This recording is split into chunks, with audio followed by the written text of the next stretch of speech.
They're a very difficult team to stop. They executed very well, and then when we did regroup and come back at them, P.J. Johns was in his usual indomitable self, and we couldn't get the ball past him. What about the game strategy for tonight?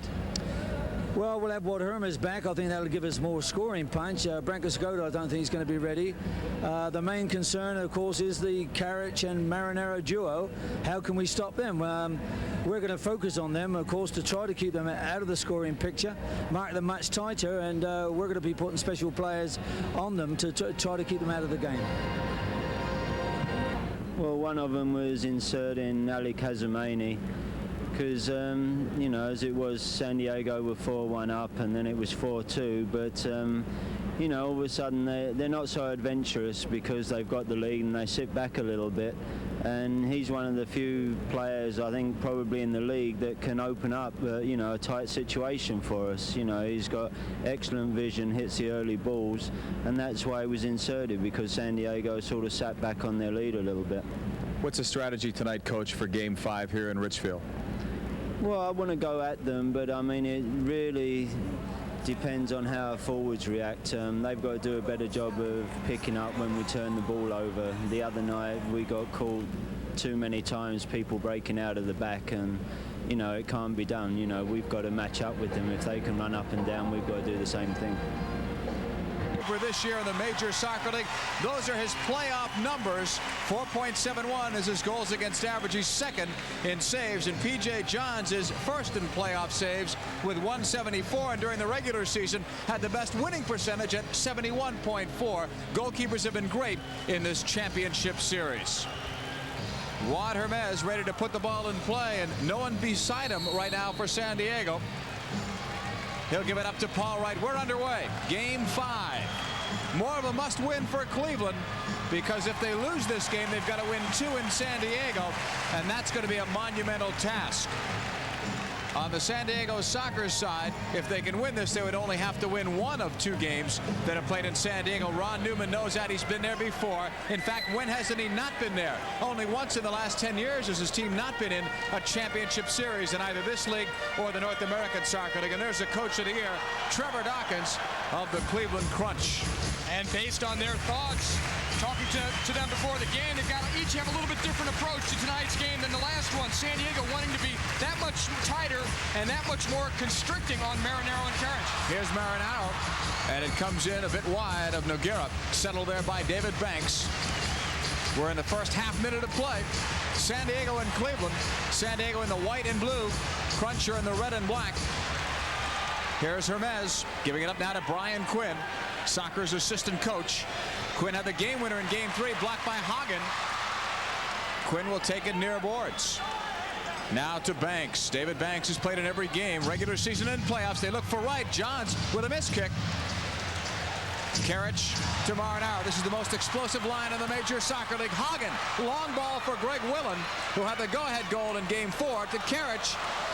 Cleveland gets it back, and Karic pushed it in the corner, but Willen had already thought about coming back and playing defense. This game comes down to a real cat and mouse situation where you have Karic and Marinero. They can score goals incredibly well, but they're going to be marked tighter. Also, San Diego's defenders are very good at coming forward. It's who can cheat and get away with it and who can defend.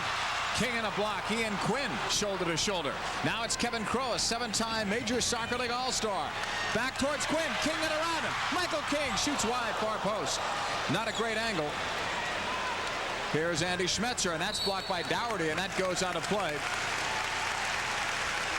Kevin Crowe is playing tonight in his 100th consecutive Major Soccer League, or 100 consecutive playoff game, but 94 of those in a Major Soccer League. The previous 6 with the North American Soccer League, San Diego Sockers, but he spent his entire career in a Sockers uniform. He talks about maybe retiring, and he says he's serious about that, but a lot of things off the field have to go his way in order for him to walk away from the game that he really has loved and has done well in. Such a consistent performer over all of those games, and of course the many championships that San Diego has won were all a part of those games. Sweeney will play it in. King off the glass. He wanted Andy Schmetzer headed away into the corner. Golovnia, who had a goal and an assist the other night, it's loose, and Ben Collins will give it right back now to Nogueira. Nogueira on the long throw, looking for Castro. Castro trying to sneak by his ex-teammate George Fernandez, who played on 3 soccer championship squads.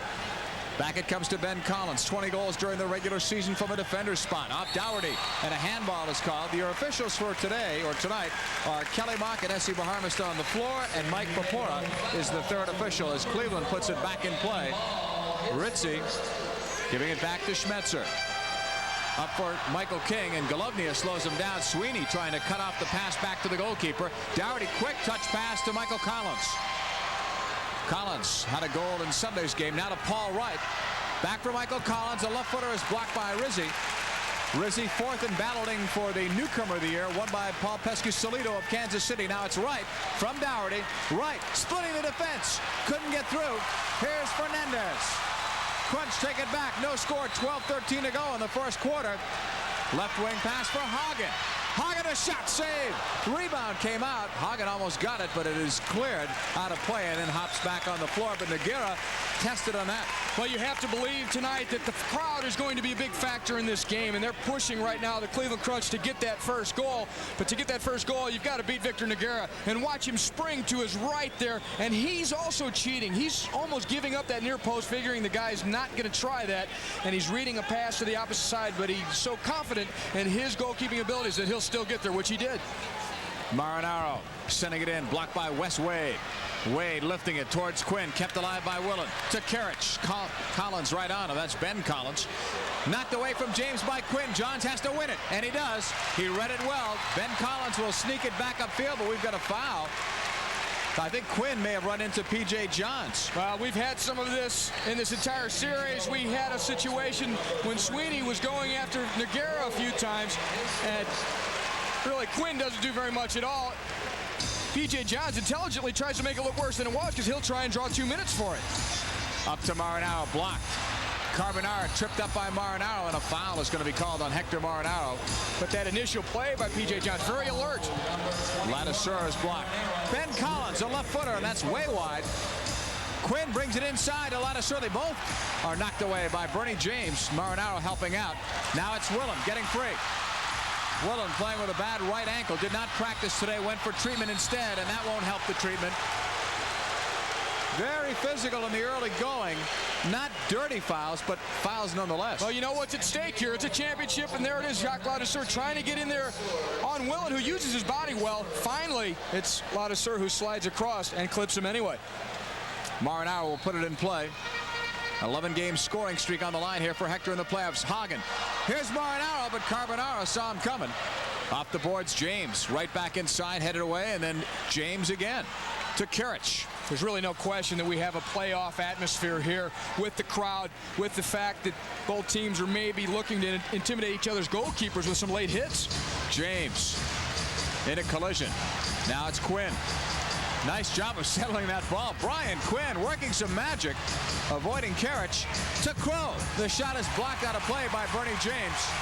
That's a big block by Bernie James because Kevin Crow is normally so good from there with the left foot. He's always on target. That would have forced a big save out of P.J. Johns, but Bernie James is able to block it. We'll see it here as Crow, again, coming from this defensive position, cruising forward on the overlap. He's so effective there, but James was there to cover it. Restart will take place along the left boards. And San Diego will have it in possession. Michael Collins and Juan Hermes will talk about it. What Cleveland fears the most about Hermes coming back is that solid left foot. For lack of a better term, this is our ceiling cam, and I'm open for suggestions as to what we can call this. The rafter cam. The rafter cam? That's good so far. Here's Hermes. Off the boards. Headed wide of P.J. Johns. And now Fernandez clears it out. Off a deflection by Hermes to Michael King. King on the double team. He and Banks collide. Sweeney. Michael Collins getting in there on him. Knocked it front, intended for King. He and Nogueira go for it. And he Schmetzer the drive. Tipped up by Nogueira. And out of play. And Nogueira, you talked before about it being physical against the goalkeepers. If he gets hurt, they don't have a backup keeper dressed. Well, on that one, he was going out after somebody himself. A great idea there by Andy Schmetzer, though, on the turn to try and shoot. Here we see Nogueira going well outside his box with Michael King. He gets in there first and actually clips King slightly, but it's fair. He played the ball all the way. But there's Schmetzer on the turn. He's trying to catch Nogueira out off his line and loop it over his head, but Nogueira, again, so good being able to reach back very quick and agile. On the corner kick, Mike Sweeney ready to put it in play. Getting movement, sends it across. Collins headed it back, almost in, and Nogueira came up with it. Holy. Long toss for Wes Wade. Wade off the boards. Took a crazy carom. Rizzi got away. That last near own goal by Michael Collins brings back shades of Game 4 where Mike Sweeney's back pass to P.J. Johns created that first goal for the San Diego Sockers. That's how it started. Here's Kevin Crowe. Oddly enough, the first goal of the game has not been so important in this series. Only once has the team that scored first actually won the game. Off a deflection, right. I thought maybe they had whistled it down. I think a couple players seemed to stop, maybe thinking that they had heard something. Here's Wright coming back over the line. Knocked away by Schmetzer. Wright will get it back. Scored a goal in Sunday's game. It was his first point in the championship series.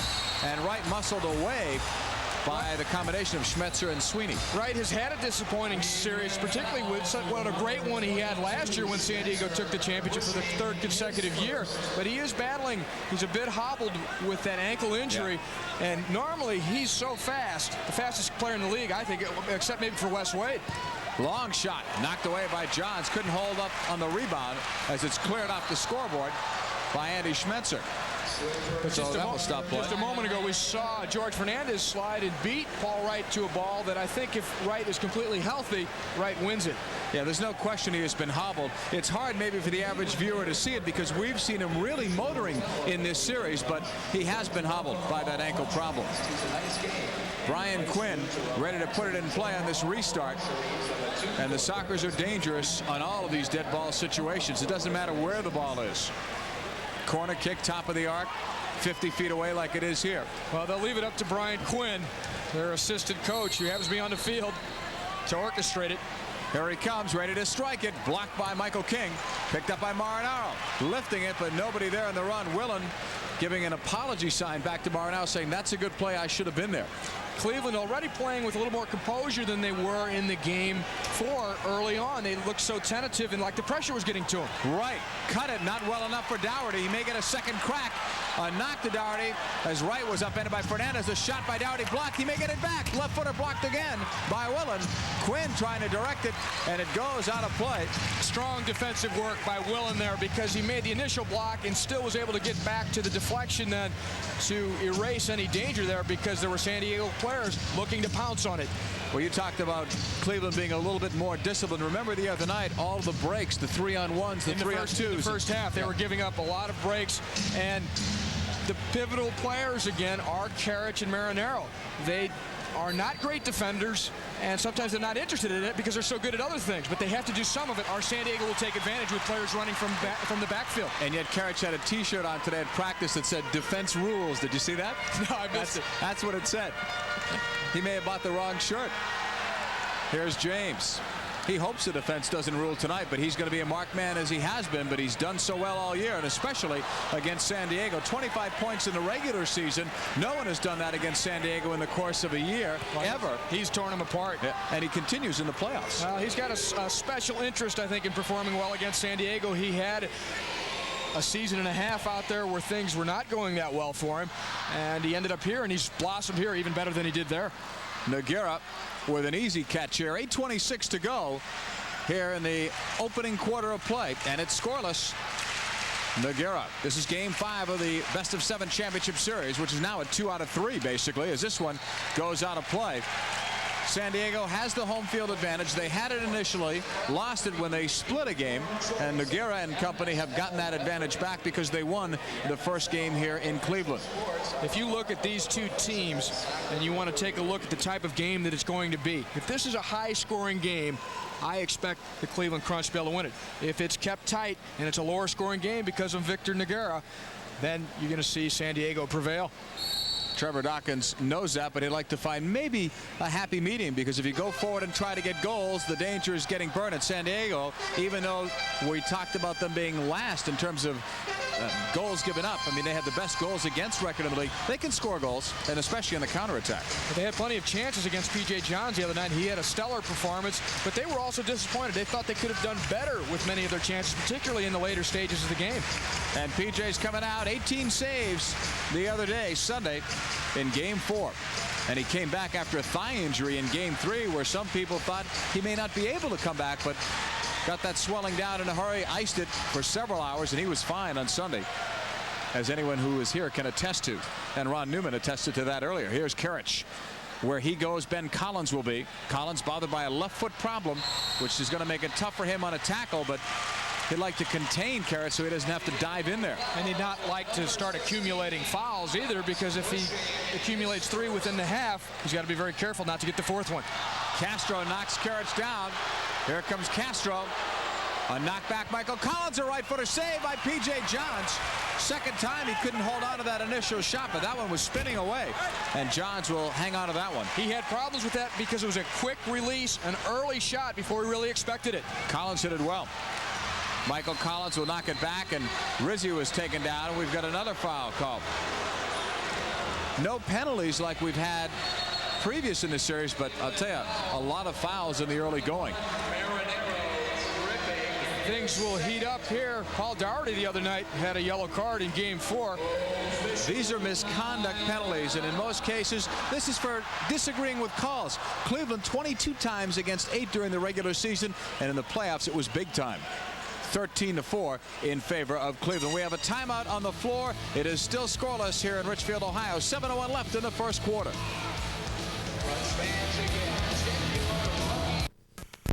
The ultimate is coming. A foul a minute. You see Zoran Karich here at midfield. We've got him ISO'd. He goes to turn here, and he's slammed by Rod Castro with the elbow in the shoulder. But that's all part of the game. As Zoran Karich finds out there's no call, Castro heads the other way, and Zoran Karich becomes a spectator.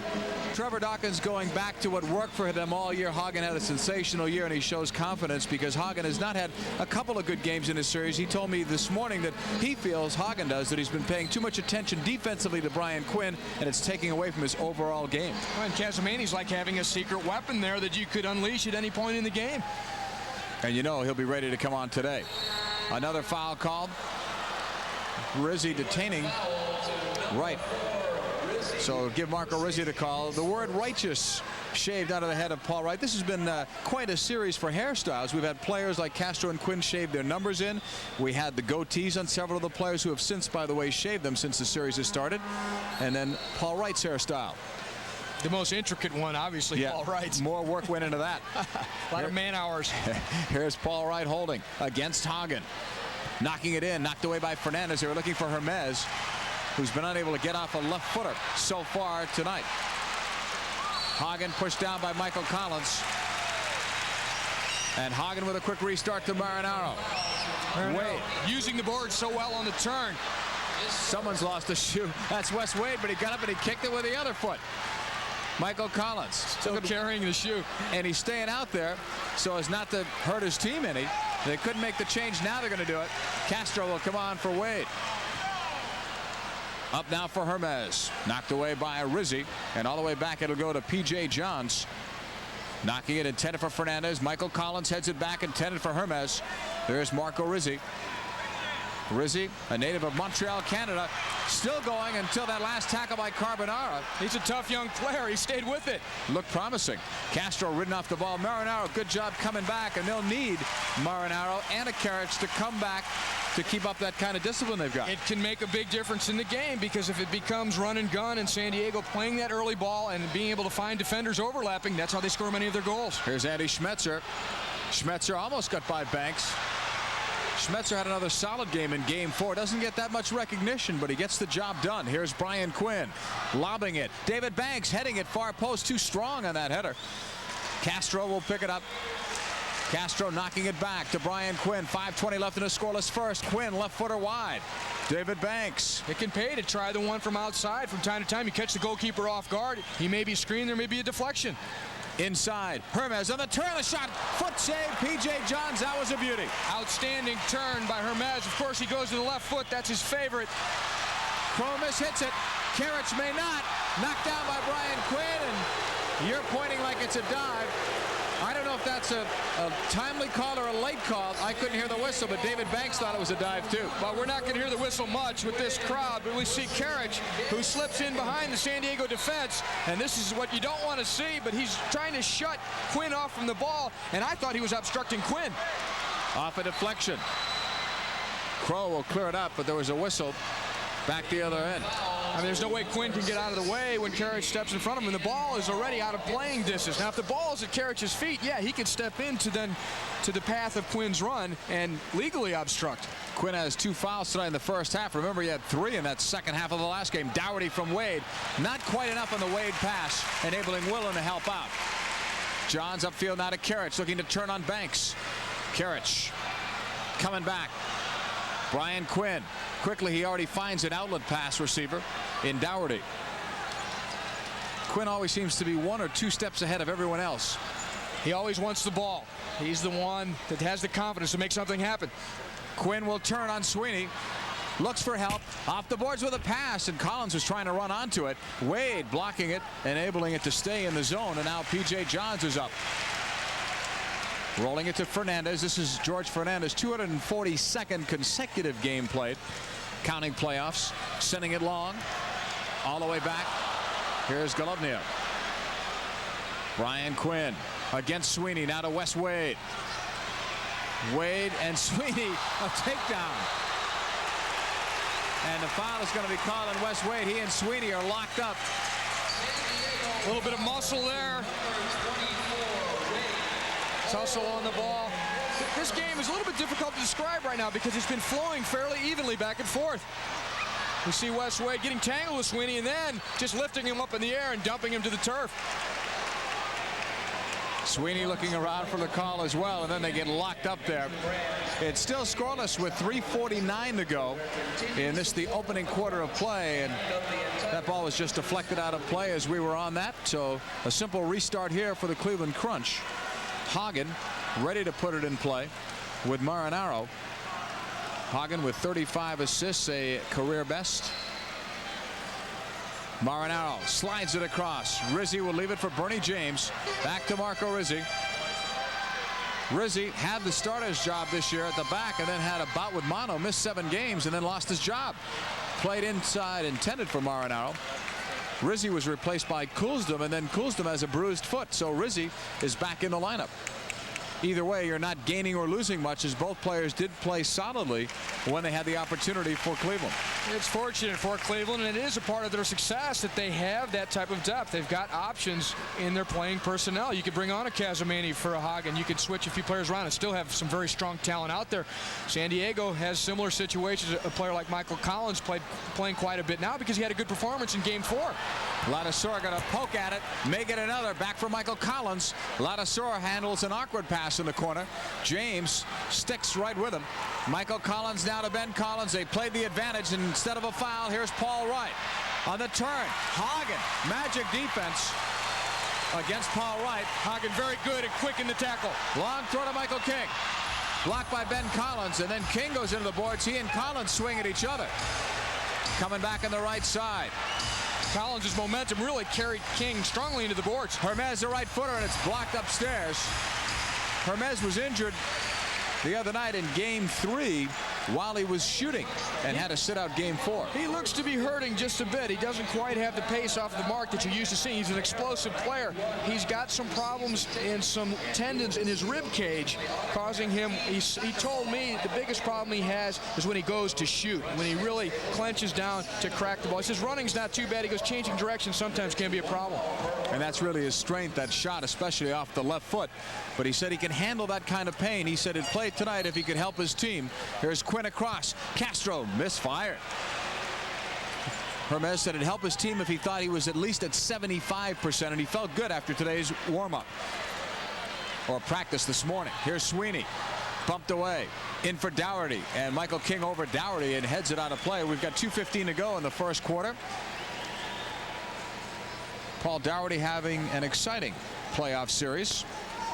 San Diego always dangerous with their restarts. There's the corner kick. It came out to Castro here, and really, he missed the target. He would have liked to have done, obviously, much better with that, but he was open at the top of the arc there, and that's where you want to be able to work the ball out to, because now all the defenders are turned. Quinn sending it in. It's blocked by Sweeney. Right side, Carbonara, and that goes out of play, and Cleveland will have the ball.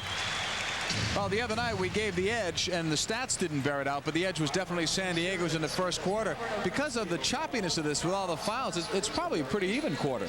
It's not been the same approach. We've seen San Diego here, instead of falling back and just marking, they're pressuring more even in the Cleveland zone, because I think they felt that hurt them. That kind of lulled them into a pattern that ended up allowing Cleveland to get their rhythm. Ball is cleared again out of play. A lot of stoppages too. Because of the fouls and the balls going out of play, it's been tough for either side to really get into a rhythm and get something going, sustain some momentum. Neither team has really had a lot of flurries. Trevor Dawkins knows that, the coach of the year of the Major Soccer League.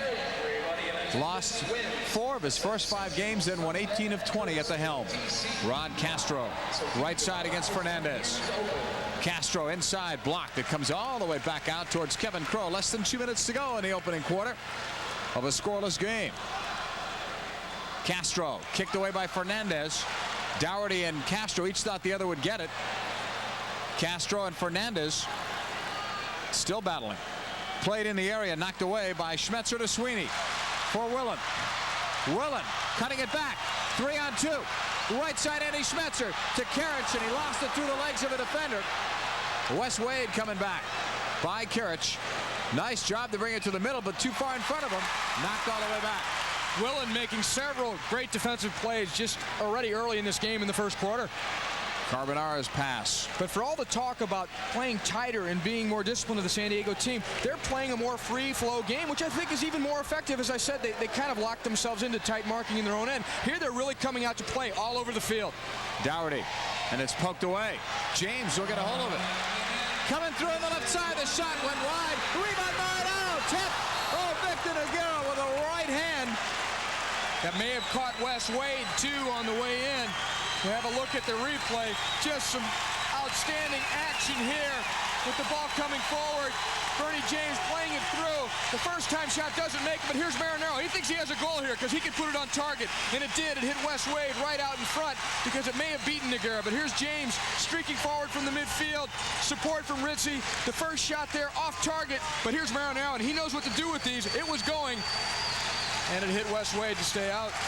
Yeah, I thought on that second look that maybe Victor got a piece as well, but no question it got Wade at least first. Marinaro on the restart from the corner kick spot. Karich, and it's blocked by Wes Wade. And on that shot initially, though, by Marinaro, that's when the real crowd enthusiasm came to life here. And Cleveland trying to build on that because the crowd was a factor in that fourth quarter, no doubt about it, on Sunday. Marinaro's a real shooter. He comes in there, he's a marksman, and he put that one on target. Marinaro ready again. He's got Karich open. He plays it out instead. The shot went wide by Ritchie.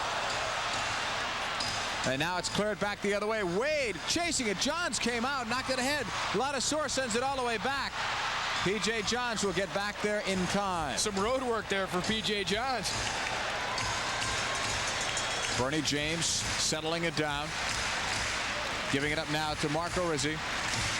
And back to P.J. Johns with 28 seconds left. They're aware of it. They're slowing things down. Johns with a knock right side to Rizzi. And back to P.J. Johns. But again, that San Diego pressure. They'll try to force a mistake and get a chance to score. And they should, because Johns does not have the foot skills that a Victor Nogueira does. Karich. Far side. Down to 8 seconds left. And then Karich will play it back to P.J. Johns. Right to Karich. A mistake there. Time running out. Quinn, the horn sounds, ending the first quarter, but that's what happens. Talk about playing it right down to the edge. They really took a chance there. That was the danger zone, or maybe the twilight zone. We're going to go through the last 5 seconds, which almost became disastrous. Well, this game, it totally stagnated. Just a few seconds left. Both teams almost quit playing, except for Brian Quinn. He never quits. And here he forces a mistake. P.J. Johns rushing out. He's not sure, but then the buzzer sounded. Otherwise, it's curtains. Yeah. If that clock had another 2 seconds, it might have been a goal for San Diego as we pause right here for this regional break. It is scoreless between San Diego and Cleveland. This is the championship series of the Major Soccer League.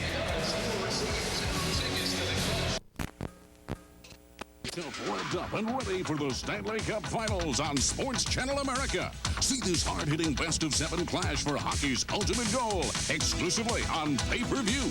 Order a game or order the entire series. The road to the finals is filled with blood, sweat, and tears. All you have to do is pick up the phone to order the Stanley Cup Finals on Sports Channel America.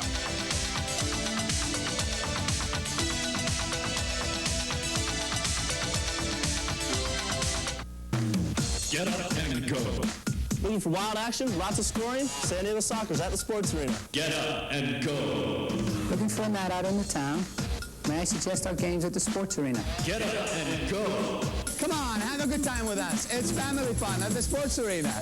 Be a part of all 20 great home games next year with your own soccer season tickets. A $50 deposit per seat. Trevor Dawkins waving to the crowd. It's been a long time since I've seen a coach get a standing ovation. He was just named officially as a Major Soccer League Coach of the Year, and the award was presented by the commissioner of the Major Soccer League, Commissioner Earl Foreman. That happened moments ago. We asked Trevor Dawkins earlier today just what this award meant to him.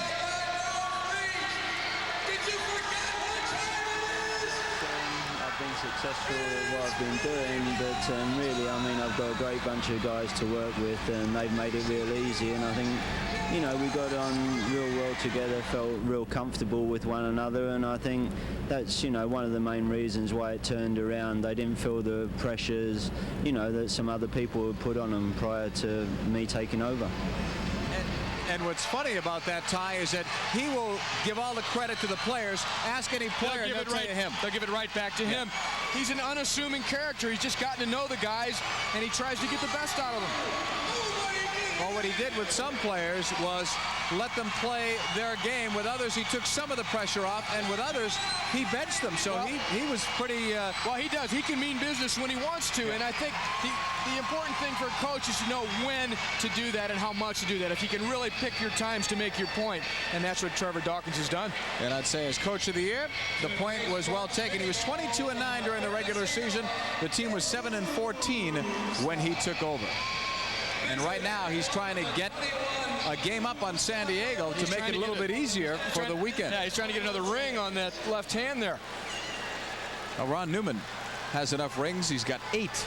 The only person that has 8 championship rings. Players come and players go, but Ron Newman has been constant, although there are rumors that next year he could be elsewhere. Hagen in the corner. Knocked back now to Victor Nogueira. Second quarter getting underway. Ladasur coming back. Leaving it off now for Ben Collins. Collins holding.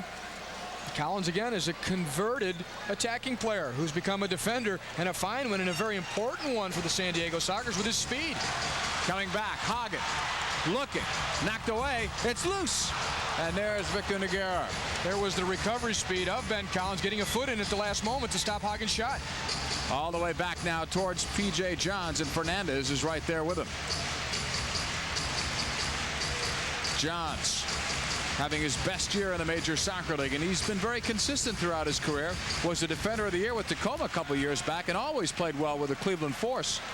Really talented keepers should be like a fine wine. They get better as they age, and that the best illustration of that, of course, is Slobo Ilyievsky. But you'll see, you talk to a guy like Otto Orff, who's the backup keeper with Cleveland. He wants his chance, but he's got some years ahead of him. Right is too high in the shot. Hermes, a drive, and what a save by P.J. Johns. Coming in, Golovnia with a great tackle. P.J. Johns went full stretch for that one. Here's Hermes, cutting it now to Brian Quinn. Quinn in the area. He was looking for Golovnia at the post, far post, and he just missed it. It should have been. Marinaro. Getting back to that Hermes shot and John save. If that doesn't hurt Hermes to do that, it may never hurt tonight, because he was acrobatic in getting to that one. On the left side, now Michael King draws a crowd, plays it back to Fernandez. Now to Marco Rizzi. Chased by Wade and Ladasur. And again, the Sockers with a high pressure. Fernandez shouldn't get rattled by it. He's used to putting it on the other teams because he played for those 3 championship clubs in San Diego. And leadership can certainly be provided by Fernandez. It's not just how experienced you are, but how experienced you are, I think, as a winner. And he's won it 3 times. playing it long. King going wide. And Wade will just give it up to Nogueira. Nogueira will look right side. Now to Quinn. All the way across, looking for Rod Castro. Castro on the turn inside. He was partially held, or so it appeared from up here. Castro's always a threat. He's deceptively quick, and he's built low to the ground, and he's much stronger than you would expect a guy of his stature to be. You see him there. He's not that tall, but he is strong. He's hard to knock off the ball. Here's Carbonara. Intended for Dougherty. They'll go with the advantage. Good call by S.C. Bahamas as Dougherty had his feet taken out from under him. Knock back now to Collins. Ben Collins pass knocked away. Andy Schmetzer got a poke at that. Sweeney got that, but he also got Castro. And they're going to call a foul on Mike Sweeney, and Brian Quinn is in there wanting 2 minutes. He wants 2 minutes. Sweeney came in with both legs, which is a dangerous play. And now Dougherty is coming in as a peacemaker. Well, let's see what's happening. Andy Schmetzer stepping in. His brother Brian Schmetzer was with the San Diego Sockers and a teammate of Quinn's for many years. I saw Brian at game 4 here. I wonder who he's rooting for, whether his old team or probably his brother, I guess. Yeah, I think I know. Remember, Brian had the confrontation with Quinn in the game we televised in St. Louis. That's a story I thought you were going to tell. Well, there you go. So it goes back to that maybe. Brian Quinn inside for Castro, knocked away. Carbonara knocking it right side to Dougherty. Dougherty will give it right back now to Kevin Crowe. It is still scoreless. Here's Castro. This is the longest we've gone at the start of a game in terms of no goals in this series. There may have been longer stretches during play, but not at the start of the game. There have been some good chances, but both teams playing organized enough that they're not giving the wide open chances. Tough game to officiate because it's such an emotional game here. Here is Castro in for Quinn, and that's broken up. We've seen so many fouls already as Johns will make an easy catch. Not that easy when you got Brian Quinn breathing on you. All right, relatively easy. Here's Sweeney. Knocked away, intended for Karich. Quinn will come back 2-on-2. And now 3 if Kevin Crowe can join in. Quinn, the shot off the post. Not missing by more than inches. Loose ball, Fernandez. Now up for Karich. Knocked away, Carbonara. Good tackle. Now it's Fernandez with a lot of room. Wes Wade will try to close some of it. Dougherty intercepted it. Not a good feed by Fernandez. Dougherty to Wade. It was deflected by Fernandez. Loose. Cleared off the boards. Banks to Dougherty. San Diego trying to turn up the heat. Blocked by Fernandez. So much at stake here. The teams are really tracking back well and have players in defensive positions, but that doesn't mean there won't be a critical mistake. Ben Collins to Michael Collins, and it's knocked back to P.J. Johns. The series goes to San Diego. Game 6, you know there'll be at least that in San Diego on Thursday. If you need a Game 7, it will be Saturday at the San Diego Sports Arena. Here's Hagen knocking it ahead. David Banks off a deflection, and that one goes out of play. And San Diego should have it. I think it hit the referee, didn't it? I'm just looking by the reaction of that fan. I'm guessing it hit the referee or a soccer player. My guess is the referee. Again, Game 6 and 7 if necessary at the San Diego Sports Arena. Those are the local starting times at 7:35 Pacific. And there should be good crowds awaiting the Sockers for those games. Here's Hagen leaving it out for Michael King. Great job by Ben Collins. Bernie James with a 10:18 left. Second quarter, it is scoreless. Willen holding the shot. Left-footed save by Nogueira. Willen likes that left foot, too. He had a chance to wind it up. Tried to beat Nogueira. Lead pass to Michael Collins. A man open on the left. It's deflected back. Good hustle by Bernie James. Hermes was trying to get free, but Willen did a good job of tracking him. Michael Collins and Bernie James. Some heavy collisions out there. This is great stuff. Cleveland wants a timeout, and Hermes and James are talking to one another. And now they'll make up, apparently. All in the heat of battle. They don't need a lawyer yet. James explaining to him there's a big difference between sort of the stiff arm and the big elbow. James going off, both teams going off. There's a timeout on the floor. It is still scoreless. Series of the Major Soccer League. This is Game 5. The series is even at 2 apiece. Series resumes Thursday in San Diego. Wade has it knocked away by Willen, and this one sails out of play. Neither team able to score a goal thus far. Juan Hermes certainly into this game right now. He's got the ice bag there under the shirt on the rib cage. That's where he's had the problem. Obviously he's feeling it, hoping to keep it numb enough and keep that inflammation down so he can be a factor in this game. Right now he's being a cheerleader and trying to cheer his players on. Those are his playoff points. 5 goals, 4 assists, 9 points. He had 43 goals to tie for the lead during the regular season with Dougherty for team leadership. And he's missed the last couple of games here. Yes. Here's Castro. Looking to bring it out. Golovnia drills it. Hang on to your beverages. Golovnia has been off target twice tonight, but one, the easy one, was when he was at the far post when Quinn sent it in. Otherwise, San Diego's looking at a 1-0 lead. Golovnia really not out there for his attacking skills. He can go forward. In fact, he maybe should have converted that brilliant pass from Brian Quinn at the far post. But he's mostly a strong defender. Of course, very good in the air because he's tall. That's not so important indoor, but he's got enough muscle to keep guys away from the goal. They got a good extra benefit, though, out of Golovnia the other day because he had a goal and an assist in that game, game 4. Here's Willen. Off the right foot looking for Hagen. Nogueira, that's concentration. He knows Hagen's bearing down on him, but he can't watch him. He's watching the flight of the ball. Here's Quinn. Leading for Dougherty. Left footer off the boards on the pass, and Castro couldn't get in. Willen slams it away. All the way back to Nogueira. Right side, Golovnia. Looking for Brian Quinn. Hagen saw it first to Karic. Here's Zoran Karic coming back. Karic to the attacking red line. Disappears as he and Quinn collide. Here's Castro. Rod Castro looking. He's got Quinn to the left. He'll take it inside. Willen chasing from behind. Willen and he's side by side. Castro got free, but the pass was just behind Dougherty. Karic could have a 2-on-2. But there's Quinn. Oh, Brian Quinn. Great defense. And Quinn just gave back something to Karic, and that goes back to game 4 when Karic gave him the elbow. And if we ever get a tight shot of Quinn, the left eye is a little black and blue. And he's got a great memory, and he's also got 3 fouls. They're not exactly chums. You'll see here, Karic trying to shove it through the legs of Quinn, which is an insult. Now, Quinn wins this tackle because he's a strong defender. Karic comes back. They're really kind of trying to get each other's goat. And Quinn sneaks the elbow in. It's a payback from the other night. He's got a pretty good shiner on there from game 4. And these guys, they were teammates last year until late in the season when the big trade happened. What you saw there was definitely not holding, but it was a foul. Here's Bernie James. Coming right back. Scoreless. 8 minutes to play. Second quarter. Rizzi trying to beat Collins on the dribble. In the corner. Ladouceur helping out. A giveaway to Marinaro. It's blocked. Marinaro will never hesitate to shoot. Here's Collins. He leads this league in goals and points, but also in shots in the playoffs. Paul Wright. Right across to the score. Ladouceur. Great pass from Wright. Our first goal tie, and it took an entire 15-minute quarter and about 7-8 minutes here.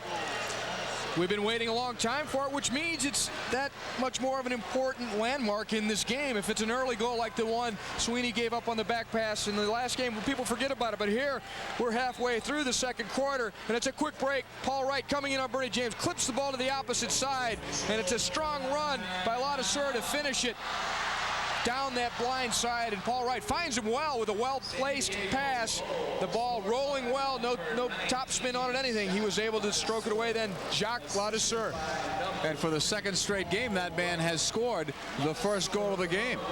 Ladouceur's third of the playoffs from Paul Wright, and it took 22 minutes and 19 seconds of action, game action, before we were able to see a goal. I want to get back to something with you.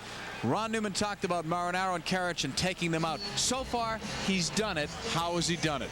Well, part of it is that he's had a guy like Ben Collins really shadow the opposing players. You see Collins and Newman, I'm sure they're discussing that to some degree.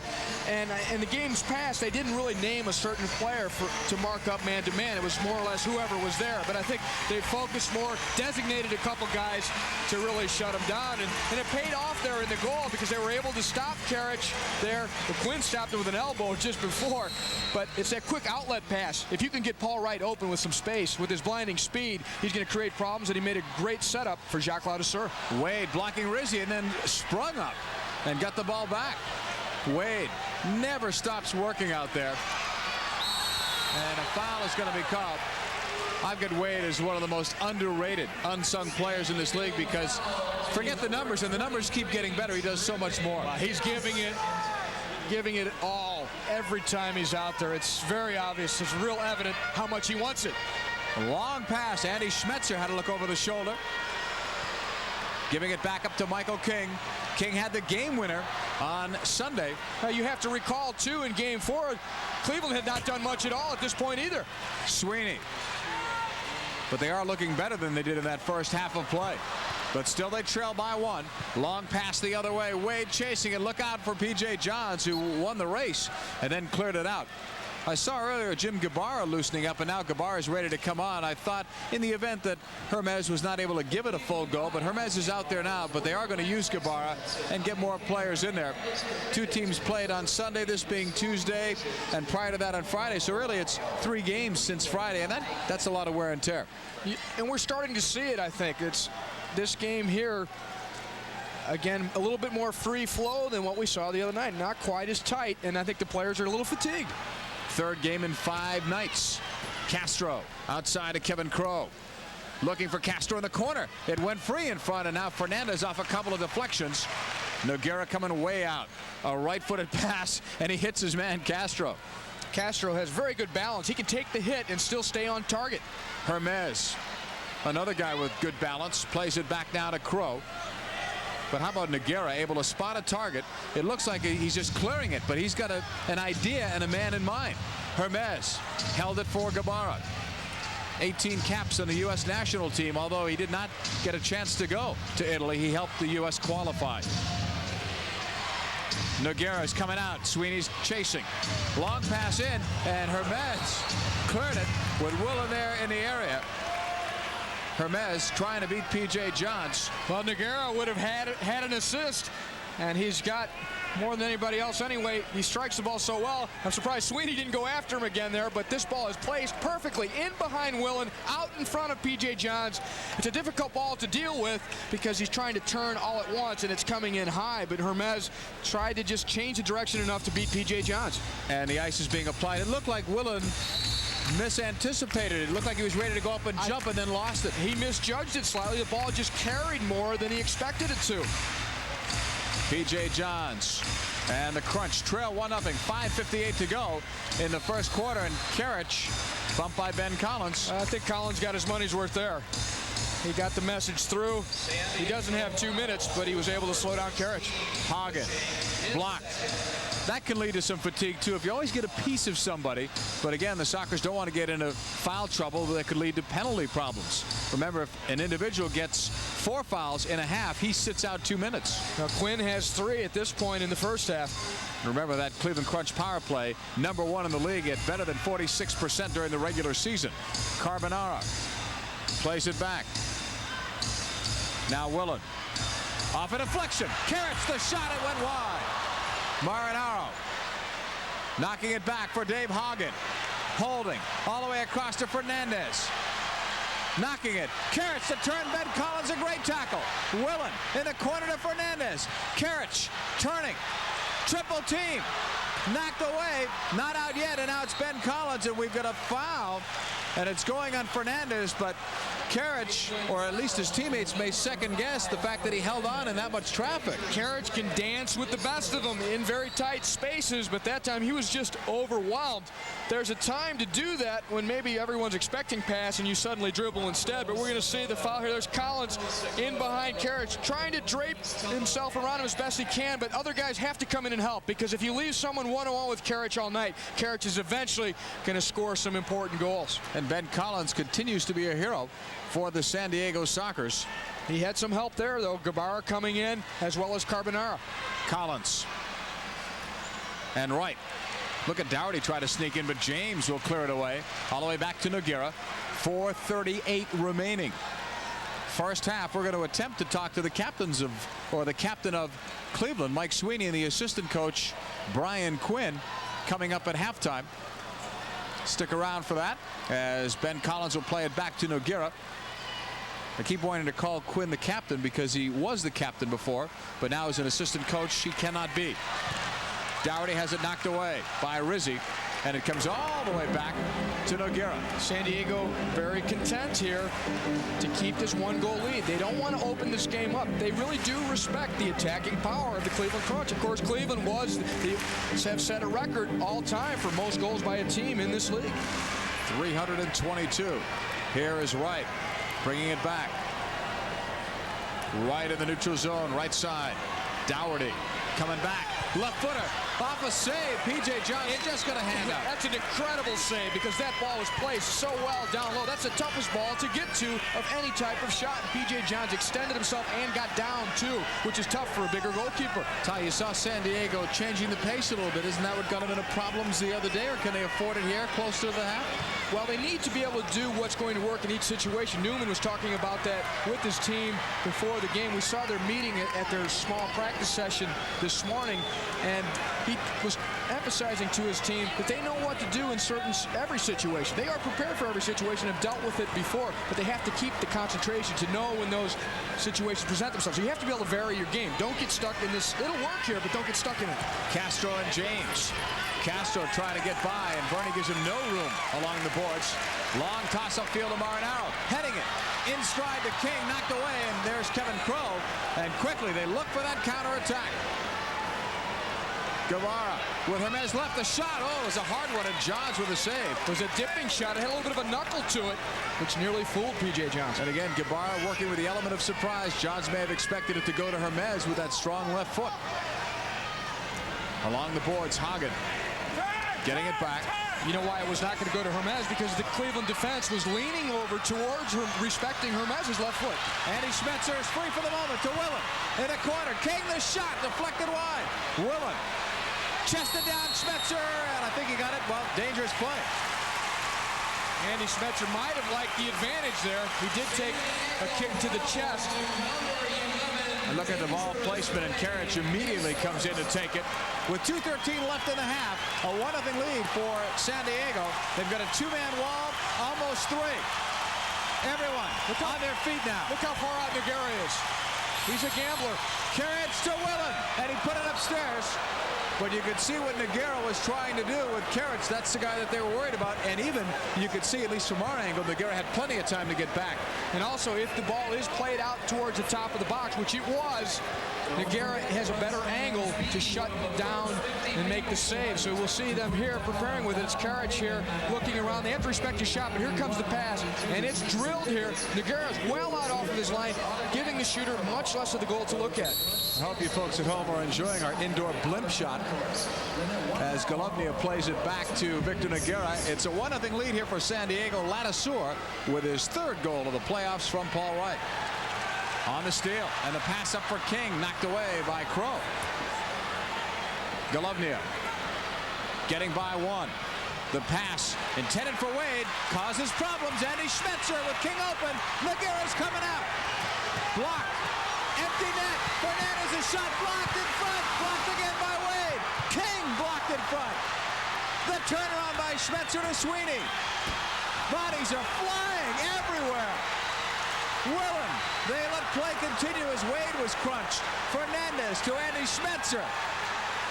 Right side towards Sweeney. Cleared out. Tremendous attacking flurry by Cleveland. Everyone's on their feet.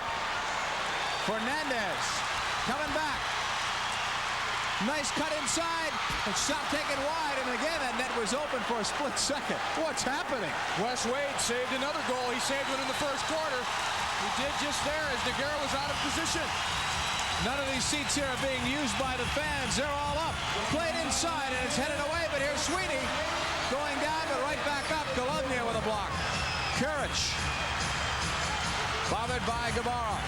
Outside to Fernandez. 48 seconds left in the half. 1-0 San Diego. Fernandez to Karic. This is dangerous. The toe poke by Nogueira. Nogueira is so far out, cutting the angle that he's able to intercept passes too. Willen coming back. And a foul is going to be called on Guevara.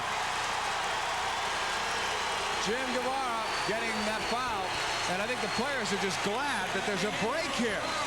I was wondering what was going to constitute a foul, the way bodies were flying, but the officials let it go both ways, and that's fine. Players will never complain about that. 34 seconds left in the half. 1-0.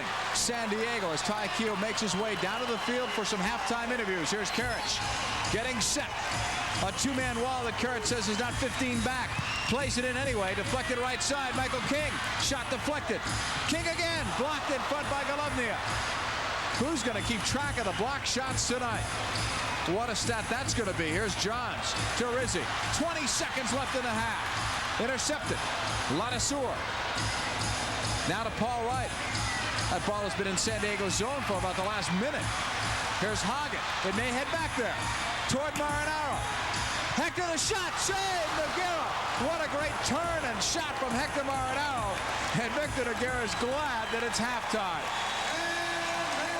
And even though Cleveland fans have not seen a Crunch goal, they're on their feet saluting the Cleveland Crunch. What a performance in this first half of play, but especially over the last couple of minutes when it was all Cleveland hammering and hammering on the doorstep. And we're going to watch another flurry here in the end as Cleveland tried to get the tying score. Watch Marinaro. Well, we've got the end of that apparently as Nogueira ended up with the ball, but Marinaro made a great turn and got the shot away. And when you're facing the Major Soccer League's leading scorer in the playoffs in Marinaro, every shot is going to be a threat to you, and Nogueira was able to come up with a play. I think one of the interesting factors in the first half is going to be not just the block shot count, but also the foul count. A lot of chippiness out there in the floor, and it's because in off the glass, it's Marinaro on the turn. There's Nogueira with the hand save, just knocking it down in front and then smothering the rebound, throwing his body forward onto it. Victor Nogueira proving why he was the Major Soccer League goalkeeper of the year. He's proven it time and time again. 1-0 is your score in playoffs. Up to this point, it's only a 1-0 lead for San Diego, and that is at the end of the first half of play. Ladisor getting his third goal of the season, and Paul Wright had the assist at 7:19. That is all of the scoring that has been done so far in the first half of play. We've got a 1-0 lead right now for the San Diego Sockers in what has been a very physical first half of play. The fouls show 12 on San Diego's part and 8 on the part of the Cleveland Crunch. Right now, it's an important game, obviously, for the Cleveland Crunch. You don't want to have to go back to San Diego and win, too. Plus, you've got the big crowd here. Does that make a difference, the crowd? A little bit, I think. You can feel the tension kind of building up there. So we have to try and put that out of our mind here. You're down by only 1 goal. In Game 4, you were down by 3 at this point. Does that cause you to come into this second half a little bit differently? I don't know. After that last flurry we put against Victor there, I think now you can see why he's been the MVP of these kind of series. We really had him against the ropes and can't get that one. So we just got to try and keep that up. Can you continue that type of pressure? You've got a great attacking team, but will you be able to score the goals like you did during the regular season? I think that's what we have to do is try and get on that momentum. Whether we can keep up that type of pressure, I'm not sure. I think we put everything we had into that one. Well, it was great stuff. We hope to see a little bit more of it from both teams, really. It's been a great game. JP, it's back up to you. Thank you, Mike Sweeney. Thank you, Tyler. Or how San Diego plays, keeping in mind they lost the other night after a 4-1 lead. Well, San Diego will want to do something different because they got off lucky there, really, not to give up at least one. Off a deflection. Look at where this one's going. Headed back, and Nogueira just got by, and right on the doorstep was Marinaro. Brian Quinn taking a big chance there. Right, coming through. That's the third time P.J. Johns has come well off his line to really stop a dangerous play before it could completely develop. Getting back to Quinn, when he played that back, I think he saw one player. He didn't see the second one coming back, as it's all the way back to P.J. Johns. And at this point, you really don't want to see for either side a real critical mistake like an own goal like we saw in the last game and we almost saw in this one. No, we'd rather see a great goal. Yeah. Enough great players. They certainly are capable of doing that. Here's P.J. Johns. 14 minutes, 11 seconds left in the third quarter. Still a lot of indoor soccer action to come your way. San Diego very deliberately allowing P.J. Johns to bring the ball out. They really don't respect his distribution with his feet. Willen will give it back to P.J. Johns. Long throw.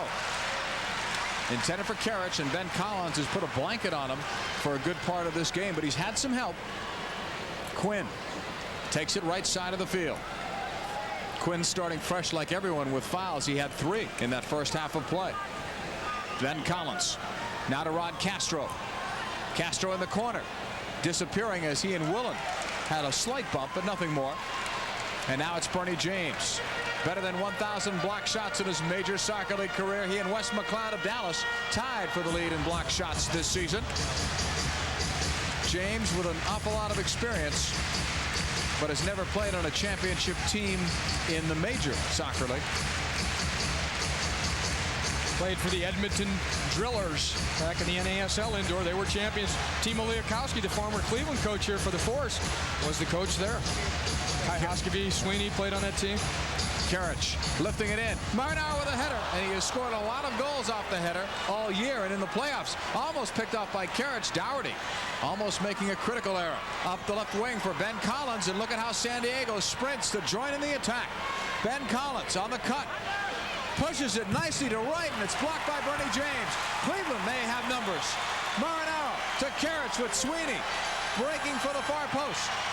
Karich picked up by Michael Collins. On the cut. Now Wright is in there. Across to Fernandez. Back for Karich. Chesting it down is Zoran Karich. Collins trying to be physical along the boards. San Diego collapsing here into this defensive shell. It's a dangerous tactic. You can frustrate the other team, but also eventually you're going to give something up if you allow them to be in your end of the field for that long of a period of time. At the very end there, Ben Collins was on Marinaro because he was the first forward, and with Karich dropping back as more of a second forward midfielder, it was Michael Collins. But Collins would need more help than Ben Collins because of Ben Collins being a much better defender. Michael Collins, of course, a playmaker, a guy that's very good on the ball. Not a great tackler or marker. He can do some of the job, but he needs help. Here's Wright off the boards. Hermes wanted it on the left foot. Now across to right. Blocked once and twice by King, but a giveaway to Crow. Given right back. Johns with a clear out. Carbonara won that one as he had to, but here comes Cleveland. Andy Schmetzer with a pass for Michael King. King had a very quiet game 3, but that game winner in game 4 was a big plus for the Crunchers. Carbonara right back, pokes it. Hermes drills it wide, and it will go out of play. And Hermes probably a little bit frustrated with himself. Looked a little bit rusty after missing a good part of the past couple of games. San Diego leads it 1-0, still in the third with plenty of time left. Next goal to see what it's going to do to this game. Cleveland gets it. It's tied. The crowd's back in. San Diego gets it. Maybe the killer instinct and the thoughts in their mind that they didn't put him away the other night. Maybe it's tonight. And again, Hermes with the ice, strained rib cage muscles on his left side. Questionable before the game. That's the way they listed him. But in talking with him this morning, we had the great feeling that he was going to be playing here tonight. But to me, it's already somewhat evident that San Diego has scaled back. They're not attacking and pressuring all over the field as much. They've gone into that defensive shell. But even still, though, they have outshot Cleveland so far in this game by 13 shots to 9, that's been steady through the whole series. San Diego has outshot Cleveland in every game of this series. And again, they let P.J. Johns come forward. No, they just mark everyone else and see if he's got the accuracy to find him. 10:49, an opposite, a direct contrast to what the other team does to Nogueira. And they have to come out and pressure him. Off a deflection, King a right footer upstairs. But how quickly things can change. San Diego can be defending, they can have ball possession, and with a crack of a foot, it could be a tie game. King disappointed here because he gets a great opportunity off the deflection of Sweeney, and he brings it down well, gets into position to shoot, but he's leaning back and probably tried to put too much power on it as he struck it. Now, he does have a lot of power where he likes to hit him because he can just send the ball past the goalkeeper with sheer force, because that's how well he can hit it. 8 goals in the playoffs, 46 during the regular season, which was one more than he had a year ago with the Crunch. And I can remember when they tried to make a defender out of Michael King, and it seems like a waste. If you have a guy that can score 45 goals consistently, defense is not his spot. Long throw now by Nogueira.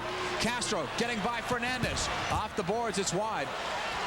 That's one of the few times Fernandez has let somebody get by on those far boards. He dumped Castro after it, too, and got away with it. Banks to Crow. Kevin Crow chasing it back. Andy Schmetzer chasing him. Now it's Nogueira. On the right footer. Perfectly placed ball for Castro. Broken up by Fernandez to Andy Schmetzer. Now Dougherty coming in. Now they're putting some pressure on Fernandez and Castro. Castro trying to slide it across, but Johns is right there. Less than 10 minutes to play in the third on the long throw to Karich, and there's Nogueira. Well, P.J. Johns matching Nogueira for distribution, and Johns using his arm. Nogueira normally going to his feet, and it's such a weapon for San Diego that Nogueira can come forward and place those passes into the protected spots for his attacking players to be able to get control deep in the Cleveland zone. Off the pass on the left wing side, they look for Castro. Castro picked up by Fernandez. Now it's Michael Collins across to Paul Dougherty. Dougherty can't get by Rizzi.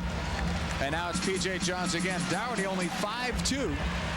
Weighs 132 pounds, they say, but tell you what, he scores goals. He's a lot of trouble. 43 goals. Uses that lack of size to his advantage. He's so quick and deceptive. He can get into holes that bigger players can't find. Some real jumping ability exhibited by Nogueira on that last high ball coming in. He got well up for it. Banks back to Crow. Let's see if Cleveland picks up on their pressure. Ball is played long by Crow. Willen after it. Ladouceur. Yeah, he bumped him. Yeah. Got away with a push. And then a foul was called by Essie Baharmas. So Ladouceur commits that foul with 8:54 to go here in the third quarter, and it's still only a 1-0 lead for San Diego. A tight game here. Ladouceur coming right back. Quinn to the right. Wade left. Ladouceur right footer blocked by Hagen into the corner. Willen off a left footer. Kirich trying to settle it down in midfield to Hector Marinaro. Marinaro setting it long for Kirich off the boards. Banks and he collide. I'll tell you why Kirich doesn't get a lot of these calls. The officials do think he's diving. Well, he also gets in there with his body, sometimes in an illegal fashion. He's obstructing the guy first before the guy belts him. And if the official can't tell who is at fault, he will let it go. Quinn, right side to Paul Wright. Wright against James. Waits for help. Now try to play it off the boards. It was deflected out. I thought it hit Hermes, and so did Kelly Mock. It hit Rizzi, I think, Marco Rizzi after it hit Bernie James. Oh, they're giving it the other way. We see how unselfish Brian Quinn can be. Even when he does not have the ball and he's demanding the ball, he's always coming in support, trying to get involved at both ends of the field, but even deep into the attacking zone of his opposition, just looking for that loose ball. He'll give several of his teammates options. He might be a great decoy, or you saw his positioning if that ball comes across. But with all the work he does in the midfield and defensively, that's some real heart for him to extend himself that much even deep in the other team's zone, because mostly he's a playmaker. Hector Marinaro with a push ahead to Hagen. He couldn't control it. Hermes will knock it down. Now it's Paul Wright. Wright coming back, has some help. Michael Collins, first time off P.J. Johns' back. It's back there somewhere. Yeah. Johns with a long throw. He didn't want to move. He knew he had it somewhere. And if he was going to move, he wanted to make sure it didn't force the ball to move towards the goal. Here's Sweeney off the boards. Nogueira took a bump. Play goes on. Collins blocked. Andy Schmetzer gives it up. Michael King on the left foot. Blocked by Michael Collins.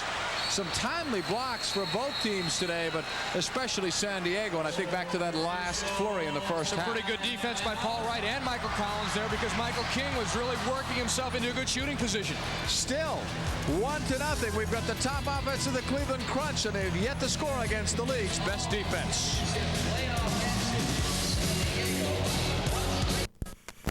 For all the battles and all the pain, for all the sacrifices and all the sweat, and for all the titles won. By the score of 1-0, and all game long we've talked about goalkeeper distribution, how important it is, and you'll get to see it.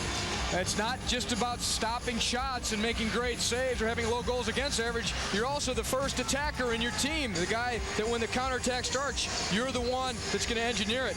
And Nogueira has great vision. He's got skills with his feet. He can throw, as you saw just in that last replay. Look how well he strikes the ball here. Slight backspin, drops it right in to where Rod Castro can collect it in a protected fashion away from the defender, George Fernandez. And then P.J. Johns, he's going to show a little bit of his distribution abilities with the right foot. He plays the ball early forward, and Andy Schmetzer was running onto that one into the space. A look at P.J. Johns of the Cleveland Crunch. Right now, he'd like a little more support, but his team is only down 1-0. Marco Rizzi, bothered by Michael Collins along the board. 7:08 to play in the third. 1-0. San Diego on top. Kirich. Ben Collins against him. Doesn't go for all those fakes. It's blocked to Ladouceur and out of West Wade. And watch San Diego start it up again. 3-on-3. Wade in the middle. Got around one, not two, as Hagen knocked it away. Rizzi and Wade continues the fight with Ladouceur.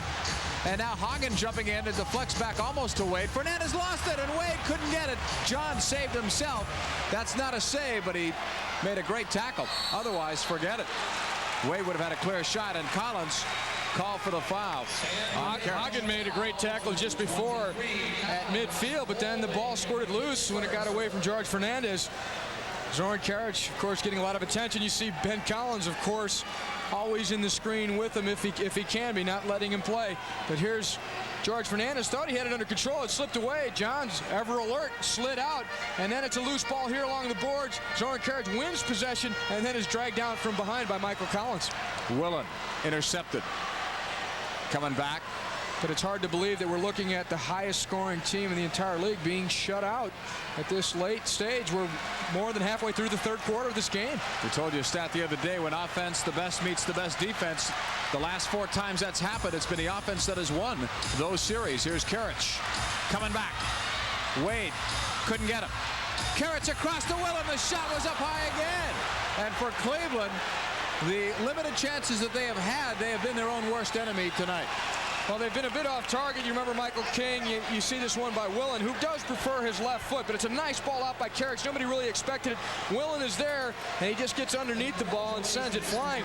Now, you also have to give credit, though, in some of those earlier flurries, the San Diego defenders blocking shots out in front of Victor Nogueira. Previous. Johns now to Bernie James. Now to Willen. 5:54 to go in the third. I might have expected a lower scoring game, certainly than the last couple, but not this low.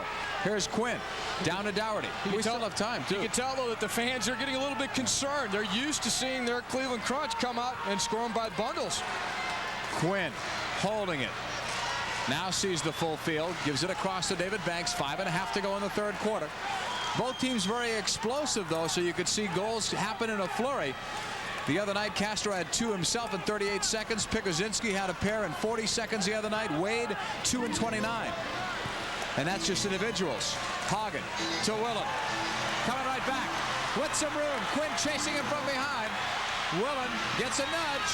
Keeps coming. Blocked by Nogueira.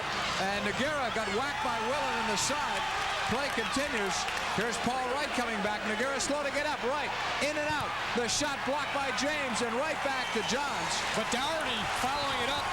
Victor Nogueira still down. He took a strong hit from Willen, who just came straight through with everything. Hagen lifting it. The header just high. Marinaro so dangerous with that header. And we're seeing more goals off headers and more great chances because the goal is a foot higher as well as the 2 feet wider. Collins coming back. Michael Collins to Rod Castro. Soccer's looking to change up here. Crow lifting it now to Rod Castro. Castro settling it down. Has Rizzi on him. Tries to turn him back on the outside. Knocked inside, and then Collins trying to play it back too hard on the touch. Crow again. Castro holding it. Trying to play it in. Blocked. Michael Collins off the boards. Hermes holding it 50 feet out on the cut. You can see he's hurting, but he gets a shot away and he scores! Oh, Juan Hermes, and that'll take some of the pain away. But you could see as he went to shoot it, he was hurting. He's got the great moves to the left side, and he had Hector Marinaro defending him. He was able to work his way past Marinaro and drill that shot that he is known for, a dipping shot.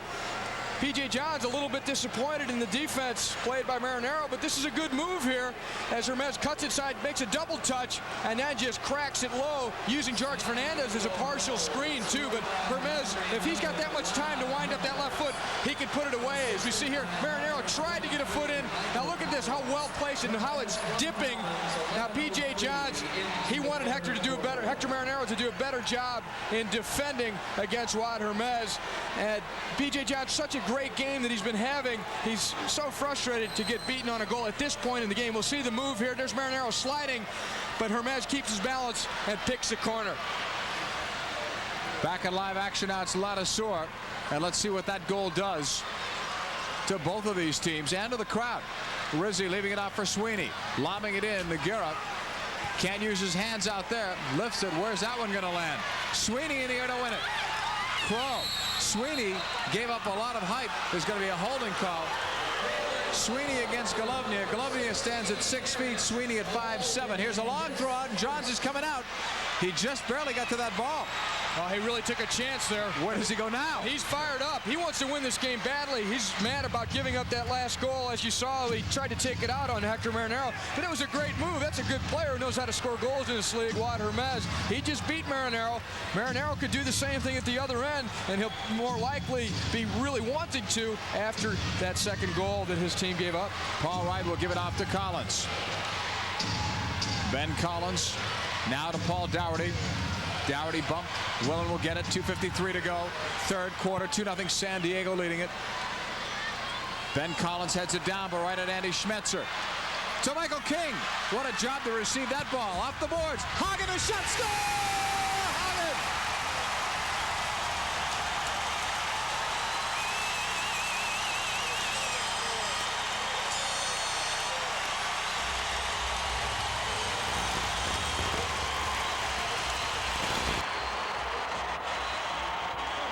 The fans always like a pretty goal, and this one was tremendous indoor soccer, a combination work between Andy Schmetzer, Michael King, and Dave Hagen.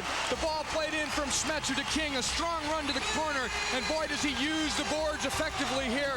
Gets it out in front, and Hagen with the left foot strikes it true and beats Nogueira at the near side. It's all around good stuff from the early pass into King from Schmetzer. King holding off Golovnia, still getting the ball off the boards out in front to Hagen, and Nogueira has no chance because he's still standing towards the near side, and Hagen takes the shot first time. Well, you can shut out the crunch for so much. Three guys there, though, making the goal, really playing to each other's strengths. Goal for Cleveland comes a minute 16 after the Hermes goal, and in this series it's usually been the opposite. Cleveland has scored and then San Diego right back to get one. And that fired up the crowd, to say the least. Here's Ben Collins. 2-1 San Diego out in front. 2.5 to go in the third quarter. Rod Castro all the way across now to Brian Quinn. Right wing boards. Now to Rod Castro holding it. Castro bothered by Andy Schmetzer. Still with it. And now the double team as it's played back to Brian Quinn. 2:10 left in the third. 2-1 San Diego. Quinn, a left footer, goes in wide. Headed down by Castro. Again to Dougherty. Loose in the area. Cleared out by James. A long run for Hagen, but there's Nogueira. What a quick one-touch pass to Carbonara. And all of a sudden San Diego's right back. Always cool, Nogueira under fire. Quinn. Now to Collins. Back to Brian Quinn. 30-year-old. Now a U.S. citizen born in Belfast. All the way back now to Rod Castro, and there was a whistle. Is it Willen? Greg Willen getting called for a foul. So something spotted off the ball by Essie Bahamas. 2-1 San Diego leading it, but the game will now pick up for certain in its intensity level. It's hard to imagine it being more intense. Some tough fouls in this one and some great competition, even though the score was and still is low. Some individual battles going on out there too. You have to think about Brian Quinn and Zoran Karic, who've already had a couple near altercations. Quinn ready. Sweeney defending. Played over to Kevin Crow at a minute 36 left. Here in the third. Quinn cutting on Mike Sweeney. Again, it's blocked. Carbonara sidestepping a defender or two. All the way back to the feet of Nogueira. Nogueira now to Carbonara. Almost broken up. Look at that high pressure. Almost pays off. Still might for Cleveland. Sweeney will get it. Around the boards. Sweeney again. And now it's Nogueira, who wisely stayed back. He didn't want to come out and challenge it. With Sweeney looking like he may get there first. Here's Nogueira going long, and Johns is right there. On the long toss, Karic. Michael Collins trying to hustle back and pick him up with help from Banks. Karic still with it. Zoran Karic holding it, able to hold off Banks for now. And now Banks a little too much. Karic, a real exhibition there of how to keep possession of the ball, hold off the defender, keep shielding the ball with your body. He steps in, he steps into the defender, he steps into him again, and when he gets the defender to reach, then he makes his move. just on an unofficial count, I would say that Karich has drawn 10 fouls today against San Diego. He's gone to the ground at least that many times. He's gone to the ground way more than that. But the calls he's gotten. Here's Marinaro. Watch Willen's left foot, too, over from the right side. He'll hit it with the inside foot. Nogueira coming way out of his box line area. Here's Marinaro sliding it to Willen. It's not the ball Willen wanted. He wants one he can approach with his left. And that's not what James wanted as Hermes took it away. Cutting inside and then back out. Hermes toes in for Michael Collins too far. Hermes, a right footer, a score! What? Hermes! And how many of his goals come off the right foot compared to the left? Not a very high percentage of them, but he hit that one like he meant it, and he put it on target. P.J. Johns didn't really get much of a look at it, so much power on it. Hermes is the one that starts it when he gets a foot on it. You'll look on the replay. James along the boards here, and that's Hermes. Takes it, and he's streaking down this left side. Now here's a nice double cut move. He cuts inside, now back outside. There's a slight deflection in his favor. He just pokes along the boards. It's over Collins' head, and Hermes really takes measure of this one and hammers it, going up high past P.J. Johns to P.J. Johns' left side. Have another look at it here. He really takes a good look at it. He really has to probably concentrate a little more with his right foot than he does with his left, and it may have helped him there because he really found the target. He didn't look as hurt. Now he's got the ice. He didn't look as hurt on that one as he did on the one before it. I thought he seemed to be lumbering more. That one he seemed a little bit more fluid, but you can tell it does hurt. Well, they missed him in game 4 here. When they gave up those 5 unanswered goals, he may have been able to get one back. Well, we talked about that before. They didn't need him up to that point, but crunch time when they need the guy to score the goal, they need the Hermeses, the Segotas. Here's Wade heading it back in, and P.J. Johns almost, and now he does lose it. He was trying not to get called for a handball outside the box. Here's Andy Schmetzer, wrong side of Michael King. 8 seconds left in the third. San Diego has gone back up by a pair of goals at 3-1. And important to be able to score in the last minute of a quarter anytime. It has that much more of a psychological effect on action, lots of scoring. San Diego Soccer's at the sports arena. Get up and go. Looking for a night out in the town? May I suggest our games at the sports arena? Get up and go. Come on, have a good time with us. It's family fun at the sports arena. The fourth quarter, San Diego leads it by the score of 3-1. Sports Channel would like to welcome the fans of the San Diego Sockers following this championship series with us in the San Diego Cable Sports Network, including Cops Cable, Southwestern Cable, Dimension Cable Services, Jones Intercable, and American Cablevision of Coronado. Welcome aboard, everyone, and we're going to take you back and show you what you missed out on earlier. San Diego was up 1-0 at halftime. They came out in the second half. Wad Hermes, who missed a few games with the rib cage problem, making his mark here on a quick little move inside. He beats Marinaro, and then with the shot so well placed and driven with the topspin, it got past George Fernandez and P.J. Johns. But just after that, not very long after it at all, as you see, P.J. Johns go after Marinaro, his own player. We see Cleveland make it 2-1 as Andy Schmetzer wins the ball at midfield, plays it into Michael King, and Michael King is off to the races, heading towards the corner. He beats Golovnia. Golovnia slides, but the ball is off the boards. Now it's out in front to Hagen, and he hits it first time. Nogueira knew he had no chance as soon as Hagen struck it because it was well placed and it was hit first time. But Wad Hermes, a player who maybe he's not doing a whole lot all over the field here, but he's got the experience and he's got the big shot to make the big play. And what a big play it was here as he kept that attack alive. He goes down, but he comes back out, up as the ball comes to him. Now he takes the ball out of the air and just crushes it into the upper corner. P.J. Johns diving towards it, can't get to it. Beautiful goal off the right foot for Wad Hermes. So a couple of Wad Hermes goals, both off feeds by Michael Collins, and the stats show you at least that San Diego has the edge in the shots on goal category, but they have the whole series. That's been the trend. It's of what happened on Sunday. Prior to that, 30-0, 26-0 during the regular season. Here's Hagen with it. Wes Wade is down already at the first of this fourth quarter. Somebody must have got him. They're looking at Karich. He'd be a likely suspect. Yep, they're calling it on Zoran Karich. I was going to say Cleveland, ironically, has been outshot in 10 of 11 playoff games. Gonna have a look right from the center off the ball, played into Karich, and he backs right in with the elbow into Wes Wade's face. So he disguised it pretty well, but he was looking for him. Not well enough. Here's Castro in the corner. Picked up by Fernandez. That's been a matchup this entire game and parts of the other games in this series. Series is tied at 2 wins apiece. If San Diego wins this game, They'll only have to win one of the next two in San Diego, Thursday or Saturday. If Cleveland wins, San Diego must win them both. Here's Brian Quinn. All the way back to Dougherty. I'm anxious to see how they play this compared to the other day. If they go into a defensive shell, it could cost them dearly. But on the other hand, Cleveland, will they have the same amount of patience? Because that was such a great performance by Cleveland. They weren't rushing to get back 5 goals early, 1 goal at a time. Exactly. Spectacular comeback. This place was on fire. Here's Karich. Nice to see the crowds coming back. I'm not sure what we have here tonight, but a crowd of over 14 in the first game here and over 10 on Sunday. Here's Hagen. Right side of Fernandez. They're expecting around 10 tonight. Rizzi. Now to Karich. And he disappears. Ben Collins will be nailed with a foul. Well, so far, Karich has not been a factor. Neither has Marinaro. That's why Trevor Dawkins looks concerned, because it would be tough to imagine Cleveland winning a game without either of those two being a factor. It could be done because Ron Newman knows Michael King could be the one to do it. Those are their 3 guns. Played in off Karich, and he goes down holding on Ben Collins. And that'll be his second foul, and they'll put it at the top of the arc. Well, you want to talk about Michael King. What about Ali Kazamani, who we'd not seen yet? They're holding him off. Or even an Andy Schmetzer, who's a good attacking player. Well, they've got a lot of great players.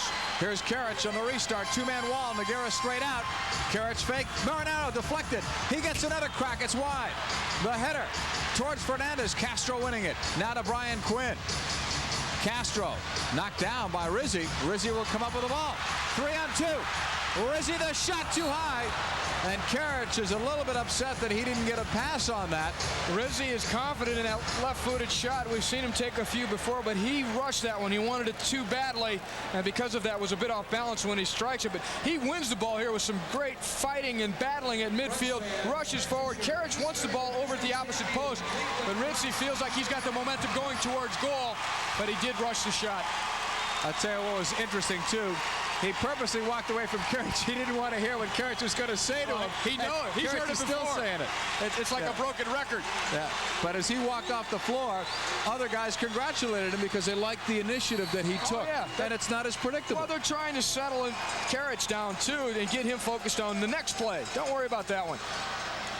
Still a lot of time left in this one at 13:27 as this one goes out of play. So far, the story of the game, though, has to be Juan Hermes, listed as questionable at the start. He told us this morning he thought he could give it a go, but go is exactly what he's done. He's scored 2 goals. Michael Collins, who replaced him in an earlier game when Hermes was hurt, has 2 assists on the day. Collins again, sending it in towards Paul Wright. James will head it away. Carbonara in some trouble and traffic there, and Crow will win it all the way back to Nogueira. Knocking it ahead of Sweeney to right on the touch. Kazamani with his first shift on the floor. And now it's Willen. Somehow you kind of knew that was coming. All the way back to P.J. Johns. You knew it would happen if Cleveland struggled. You just didn't know when. Here's Willen down the right side. Right now he appears ready to be in for Andy Schmetzer, I would think, at this point. Not Hagen on this unit, but let's wait and see. Here's Wright. They might use all 3 of them just to keep fresher bodies out there. Kazamani, of course, got 2 very important, critical assists in that comeback in Game 4. And they still have Rudy Pikuzinski yet to take a shift on the bench, and Chris Santo. It rolls around for Dougherty. He gets the roll, comes right back inside. Block Kazamani. Dougherty again. Here's Paul Wright. Great tackle by Sweeney up for Michael King. A one-on-one against Crow. King waiting for some numbers. And now plays it back to Bernie James. Well, you see the respect that the 4-time Defender of the Year got there, because King really had him one-on-one and elected not to try and run by him. And it's a difference in style of players. If it's Karich, he's going to go at him, but he's got better dribbling skills. If it's King, smart play, wait for some help. Crow. I'd still rather see a forward. And King's strong and fast. I'd still like to see him try and take the defender. Here's Collins to Crow. Kazamani steps in with the right foot for Sweeney. Quick one, and a nice block by Dougherty. Dougherty doing right there what he said he and everybody else didn't do the other night against Cleveland. They kind of didn't chase those 50-50 balls. That time he stuck his foot in and won it before it was dangerous. Here's Banks coming back. Hagen is there. Wade with a block. Wade after it. He's got Dougherty open, but he didn't spot him. Now he does. Johns was coming out and went back in. Good pass across. Brian Quinn outside the area to Dougherty. Stripped away. Hagen with a great read. Back come the crunch on the counter. Long ball to Marinaro. Collins is there. Nogueira's there. It's loose.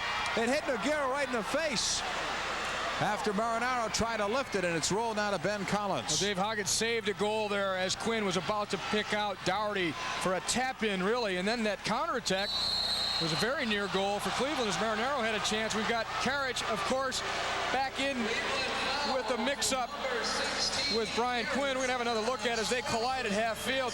Loose ball, Quinn wins it. Karich then puts the cross body block into him. He almost couldn't have gotten out of the way, but he tried to make it count for a little extra. Karich trying to dish back some of the punishment, and that's his third foul. Castro along the boards. Fernandez will play it back to P.J. Johns. 11 minutes to go in this game. 3-1. San Diego leading it, trying to take a 3-2 lead in the best-of-7 series back to San Diego on Thursday. Nogueira getting it out now to Banks. Now it's Ben Collins up to Rod Castro. Hard time chesting that one down, but he'll settle. It was a chin settle.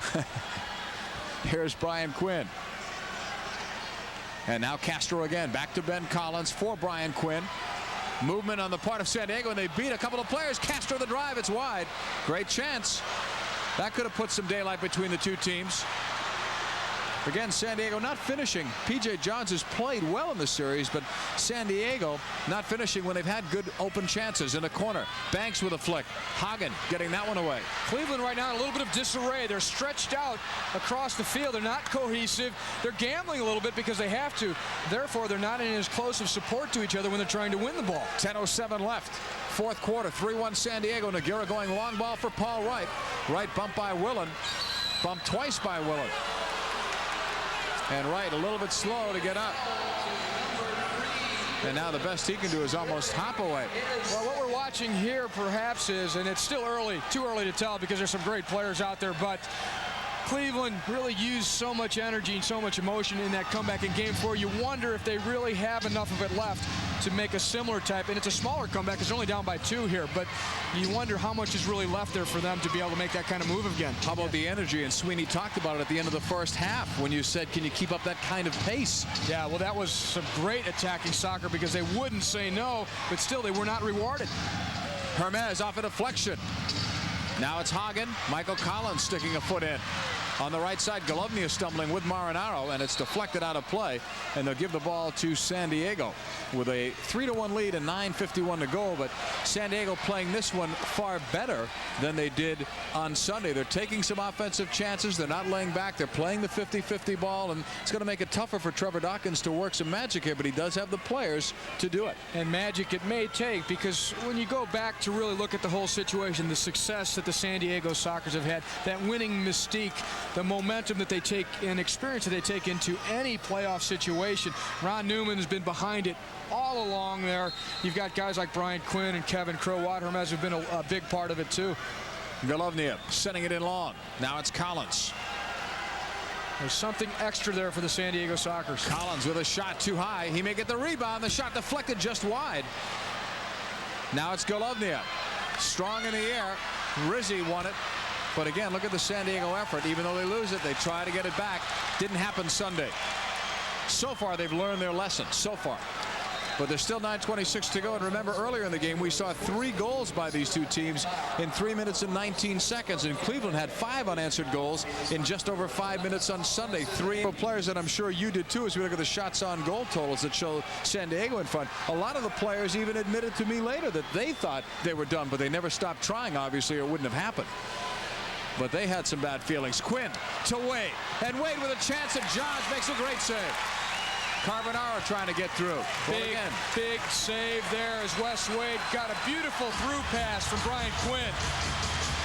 Long pass in. Crow heading it back to Nogueira with King on the doorstep. Nogueira to Brian Quinn. Quinn going long. What great vision of Carbonaro. And he's got a man open. He got by Bernie James. 2-0. And Johns stopped the pass. Incredible. P.J. Johns showing his experience and really showing what a clutch performer he is, because they had him cold, and he was able to come up with the save. Can't call it a save because he intercepted the pass, but that's the defensive play of this game. Here's James. Anticipation and guesswork. Casamani. Now to Marinaro. Casamani again. Bernie James may be thinking if they win this game of buying dinner for P.J. Johns after that, because he was the man that they had beaten. But Bernie has saved the goalkeeper. He saved him in the last game. Well, he was beaten by a great pass by Brian Quinn. We'll get a look at it in just a little bit. I mean, that whole play was tremendous. Quinn just threaded the needle. We're going to have a look at it here as Quinn gets the ball first and plays it long to the opposite side to Carbonaro. Strong run. Now this is a 2-on-1, so James has to commit. The Carbonaro's all the way in. And look at P.J. Johns stretch out to cut that ball off. Great replay and a great shot of P.J. Johns in reading that. Casamani coming back. Looking. Sweeney knocked away. It's loose. Quinn will just blast it out and almost took out our cameraman. Yeah, several people taking photos down there. Beware of your lenses. That is almost the along the boards. Brian Quinn winning control. He follows the ball, and on the first touch, he has the vision to pick out Wes Wade off to the side, splits the defense perfectly. But Johns with a foot save with that trailing foot. The ball's actually behind him, and it just catches it with his heel to keep it out. He's into this game. Look at him. I think he's into the music. Isn't that what it was? I'll tell you what. He's made 2 saves in the last 30 seconds that should have been goals. Yeah. Otherwise, it's game over. If San Diego got a 4-5-1 lead, I think that would be it the way they're playing right now. Lights out, no music. You won't see him grooving then. What a game he has had. What a series and what a year for P.J. Johns. And they announced the crowd as we went to a break. 12,102. Their last chance to see the Crunch playing indoors this season, because the next 2 games, if necessary, are in San Diego. Sweeney, right side now to Hagen. Hagen, left footer, and it's wide of Nogueira. Will in the drive, blocked in front. Michael Collins with a flick for the speedy Wes Wade, but it got a Fernandez and Cleveland bounce. Strange bounce. Hagen, now to Fernandez. Look at the heat, though, that San Diego is applying, the pressure. So they did learn something from the other night. They're going at him. Hagen. If Cleveland's going to win this one, they're going to earn it much more than they did the other day. Even though they did earn it, San Diego's going to make them work much harder here. San Diego looks much quicker to the ball. They're really getting a foot in there as often as possible. Willen with the lead pass. Collins didn't see it. Nogueira with a stop. Nogueira with a long throw, and Wade handcuffed there by Willen. I don't know if it was handcuff or ambushed, assaulted battery. Fernandez deflected by Ben Collins. Nogueira was down, and he sprung back up. And he was bumped by Sweeney. A dangerous play, and Mike doesn't agree with it. Well, that's a real fight by Mike Sweeney, because most players wouldn't really think they'd even have a chance for it, but he went for it anyway. And watch Nogueira here. He's out of position. He's down, but he's so cool. He scrambles right up, and Sweeney's in there doing whatever he can to make it difficult for him. But Nogueira never losing his cool. He's quick enough and he's agile enough. We said it all night. He's so flexible and nimble on his feet. He gets back up to get a piece of Sweeney piling into him. He's got to go for it. Here's Hermes. And that's not a cheap foul. That's just, he's just trying to get in there and do as best he can. Now in game 4, he did go after Nogueira with a couple cheap shots. Right side to Hermes. Picked up by Bernie James along the boards. Hermes knocking it back now to Collins. Golovnia. Knocked away to Michael King. And King and Golovnia both go down. Play on. It's the advantage. Marinaro, it's intercepted by Brian Quinn. We've not had a 2-minute penalty in this game. And if you're San Diego, you don't want to give Cleveland a power play, because that could turn it right around. That has been really against Cleveland Crunch. 5.5 to go here in the 4th quarter. San Diego up by a pair at 3-1. Nogueira sending it long for Hermes. Off the glass. Here's Hermes off the boards. Nobody supporting. Now Guevara comes in. Off a deflection, Kevin Crowe will head it right back upfield. Rizzi, good job stepping in and winning it. Marco Rizzi to Casamani. Now it's Andy Schmetzer to Marinaro. That one almost lands on the San Diego bench. James lifting for Willen, and Quinn comes in, but it's headed out of play. 3-1. San Diego leading it. As we talk about what Cleveland needs to do, they've got the manpower, right? Because that's what they've done all year, the top offensive team in the league. And they talked about Marinaro and Karich being shut out of this game. So far, there's been a blanket over those two in the power play. We haven't been able to see it. No.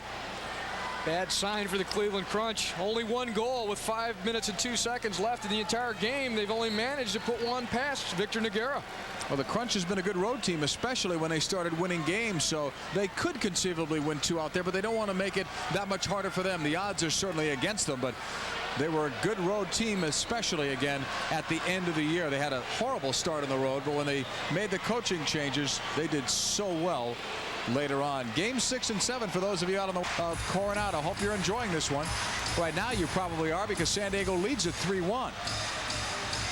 Collins. Bumped by Hagen. Michael Collins off the boards. Casamini. While it has been a physical game, and we talked about no penalties, it has been called evenly both ways, so I would be surprised if players complain about that at the end. It seems like it's been let something go on one side, let it go the other. They may be able to complain about individual calls. Right, but it's been balanced. Here's Casamini. Sweeney snuck by Carbonaro. Sweeney holding it. Brings it back out. One goal can make a difference here. In the corner to Casamini. He'll bring it back out. 4:07 to go. In the fourth, 3-1. San Diego, Hagen. Blocked by Michael Collins, and now it's Carbonaro. Putting it into space. A speedy run from Castro, and he is bumped by Fernandez, but Collins got it to Castro, and he scores, and what a great ball from Michael Collins. What a great pass, his 3rd assist. But San Diego, that's a typical San Diego goal. That's patented San Diego counterattack. They made it happen early in a hurry, and the first time passing to put him through. Carbonaro getting onto the ball here after Hagen had lost it, has played forward onto the runner Castro. The tackle here is won by Fernandez, but it takes a San Diego bounce. But Collins is smart enough to play it first time into Castro. Castro tucks it around P.J. Johns. Castro's a good finisher, but it was the first time pass that makes it. Castro hustling here. Fernandez beats him though, but just as he wins it, he plays it forward early. Michael Collins for his 3rd assist of the game to Rod Castro. Castro gets gets P.J. Johns to commit and go down, and is able to find the near side corner. You could see, as we look at Rod Castro with his 6th goal to the playoffs, you could see Michael Collins on the run from that frontal camera shot. He knew where he was going. He was looking up as he won the ball. He picked up speed when he saw that could happen. Unlucky for the Cleveland Crunch, that slide tackle by Fernandez, because he really fought hard to win the ball. It popped right out onto the foot of a guy who really knows what to do with it, Michael Collins. 6th attacker is on. It's Andy Schmetzer, and Rudy Pikuzinski, a power play specialist this year for the Crunch, is on. Here's Sweeney. There's still enough time in this one, but right now Cleveland needs one. They don't need that. Crow sending it, and now I think you could turn off the lights as Kevin Crow scores a goal to make it 5-1. Prior to that goal, the Castro goal is the goal that sent a lot of people towards the exits. Now they're really headed off for there. They have to believe in their team, though.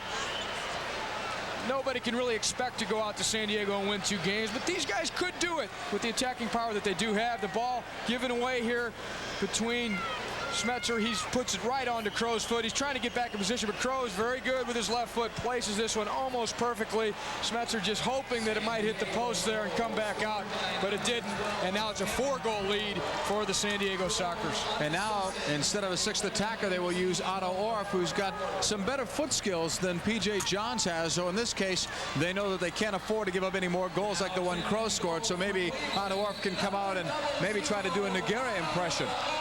Well, he'd enjoy doing some of that. He enjoys just getting in here, but it's not easy to have been watching and suddenly thrust into a game of this intensity. Here's Casamini to Karic.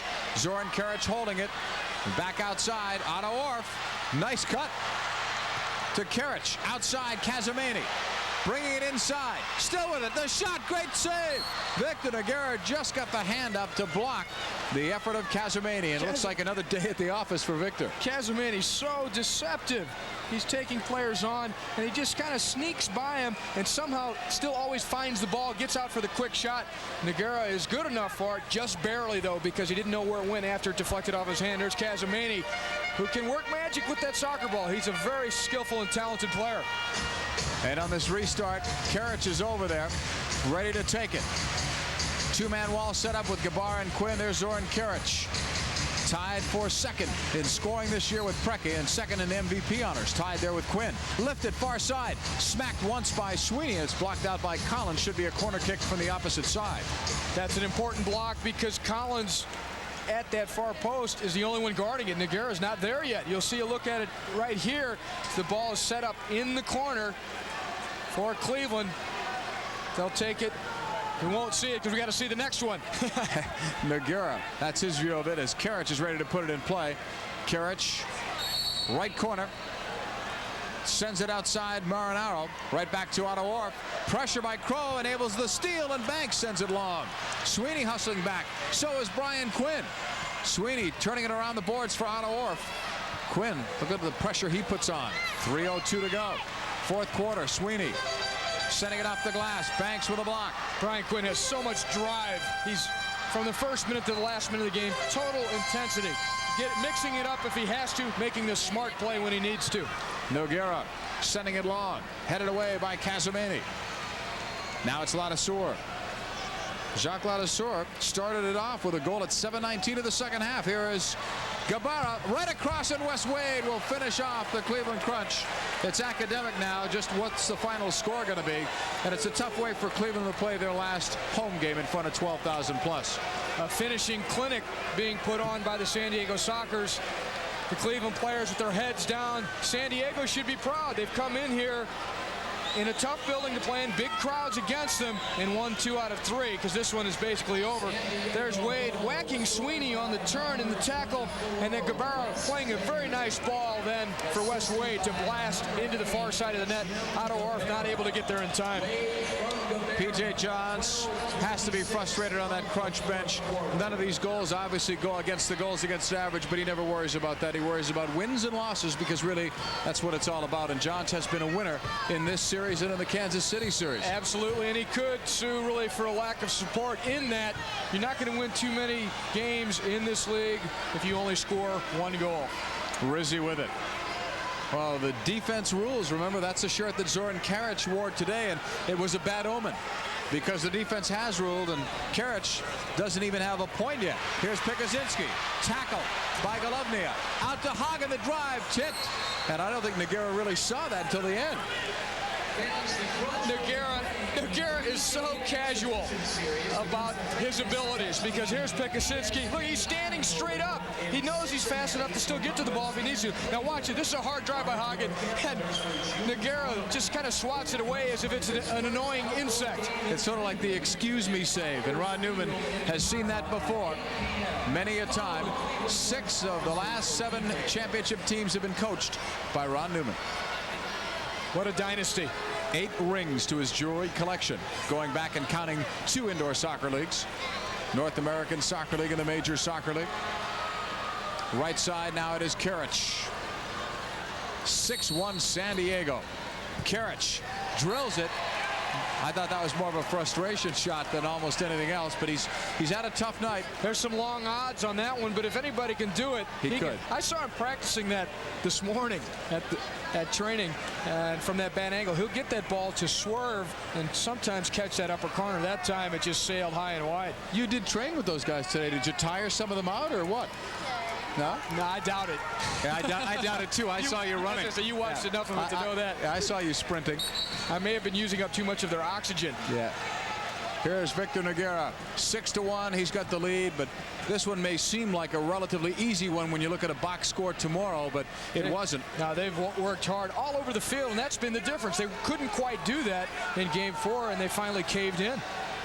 San Diego will win game number 5 and take a 3-2 lead back to San Diego. Game number 6 is Thursday, and if 7 is necessary, it's Saturday as Gabara clears it. Here's Wes Wade knocking it back. Ladouceur with 1:35 to go. Now to Gabara, to Ben Collins, all the way back to Golovnia. Hermes with a couple of goals has been a spark plug for this team. His second goal made it a 3-1 lead, but the goal that really sealed their fate was Castro's goal that made it 4-1 after Johns had made a couple of brilliant moves to keep the Crunch alive. But the bottom line on this one is that Cleveland just couldn't score. Defense wins in this case, not the offense. Remember some of those sustained attacks that the Cleveland had in front of Victor Nogueira, and Wes Wade saving a couple off his line. Ben Collins making some critical blocks too. So it goes back to all those chances that they were unrewarded for. Then San Diego finally went the other way. Here's Hagen. It was that last minute and a half flurry in that first half when they came up empty and probably drained going into the locker room. Otto Orff will take it. Now on the left side to Michael King. 6-1 San Diego. Otto Orff slides it across. Now to Bernie James. Right side it comes. Rizzi to Michael King. Coming through, left footer blocked in front by Golovnev. King all the way across. Rizzi coming through, broken up. Here's Ben Collins. We saw comebacks in the last 2 games of this championship series, but no comeback today. Collins was knocked there by Bernie James at the end. Essie Bahamas caught it, but the guy that caught the worst of it was Ben Collins. So Collins going to the Sockers bench. Sockers want to avoid hits like that and injuries. They weren't expecting one there. And let's see, Ron Newman using Brian Quinn out there. There's Bernie James. Sorry, he says. Had to do it. They're playing right now really for game 6. Maybe a message or two to get across that they're not going to roll over and play dead. Ty Keogh is headed for downstairs. We're going to try to get a member of the San Diego Sockers to join us post-game, so stick around as Pikuzinski sends it across to Hagen, headed down, intended for Orff. Gabara dumps it down. San Diego has won this game 6-1 is the final score, and after a pair of close games, actually the last 3 games have been very close games. San Diego blew it away in the latter stages of the 4th quarter, scoring 3 goals in the space of 1:29 seconds, and that's my unofficial stopwatch that's providing that. There's Victor Nogueira, and he made it look easy. In many cases this year, he has made a lot of these games look easy. 6-1 is your final score. Hermes had a pair of playoff goals, his 6th and 7th of the year. He was a big part of this story. San Diego takes a 3-2 lead in the best-of-7 series as we pause for this regional break. San Diego, a winner 6. Wad Hermes, I know you're in pain because you missed the last game with the problem with your rib cage, but it must feel good tonight to have scored a goal with each foot and win. It's great, Ty. You know, I felt about 60% today in practice, and you can't sit out. If you can walk in the championship series, you got to play. You have to play. It means too much. We're going to have a look at the goals here on the replays. And what difference was there really for you to be able to come in and make this type of impact?